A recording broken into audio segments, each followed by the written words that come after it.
10, 11, 12 সারা বাংলাদেশের জেলা উপজেলায় প্রতিবাদ এবং বিক্ষোভের ডাক দিয়েছি। মাউগার ফেগো কইছি 10, 11, 12, 13 গোটা ঢাকা শহর লকডাউন হইবে। মাউগার ফেরা তো ফোন ধরেই না, দুই একজনে ধরে। এরা দেশের বাইরে যায় জলার খাওয়া খাইতে আছে আর ঘুমাইতে আছে আর ইদিক বিদিক কথা কইতে আছে। আর আমরা এগো কথায় নাচছি আর রাস্তায় যামু, যাইয়া পুলিশের হাতে মরমু, পাবলিকের হাতে মরমু।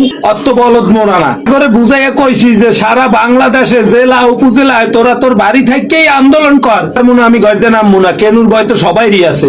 ওই যে মাউগার ফেগো আপনারা টাকা পয়সা দেন, ওই টাকা পয়সা নিয়ে এক্সের মোবাইলে ভরে আর ফ্যামিলিকে লগে কথা কইয়া ঘন্টার পর ঘন্টা সময় নষ্ট করে মাউগার ফেরা। আগর আর একটাও দেবেন না, দরকার হেইটা হাইতে আপনারা বিদেশে তো সবকিছু ওপেন, লাগলে ওই রেস্টুরেন্টে যাইয়া লেডি মেহমান লয়ে ঘুমাই থাকেন, এই ফাউ জায়গায় কাম এডি দিয়েন না।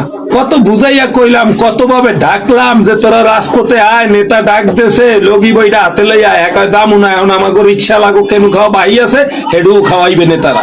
একজনের অনেক ঝলাকলা দিয়া বুঝাইলাম, হে বোঝে না, হে কয় শেখ হাসিনা কি নিজে আল্লাহ দোষ করছে নি, নেতারা হেরে বানাইছে, একজনে লুটপাট করে দেশে লয়ে গেছে, এর লেগে শেখ হাসিনাও হোগায় লাতি মারি হ্যাঁ আলাই থিয়া ভাগছে।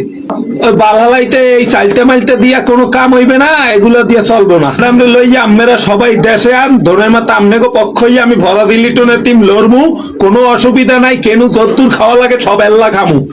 গোটা বাংলাদেশে জামাত, বিএমপি, এলসিবি, জাসদ মাসদ যা আছে সবার লাগে আমি একলাই লড়মু। দেশে খালি ছাদের উপরে খারাই খারাই দেখবেন আর আমার সামনের দিকে দৌড়েন রাস্তা দেবেন, আর কিচ্ছু লাগবে না। এই ফাওটা খরচ করার দরকার নাই। আর আমি ভরা দিলি টোনে এতিম, আমার উপরে যদি আপনারা ভরসা না পান তাহলে আর কি কমু, আমি বাধ্যতামূলক এই কথাটা কওয়ার লাগে ওই চাষিরে দুগ্গা হাতে চুরি পড়িয়া আপনারা ওই থালবাড়ি ধুইয়ে দেন, তো এই আকামে সময় খুঁয়ে লাভ নাই।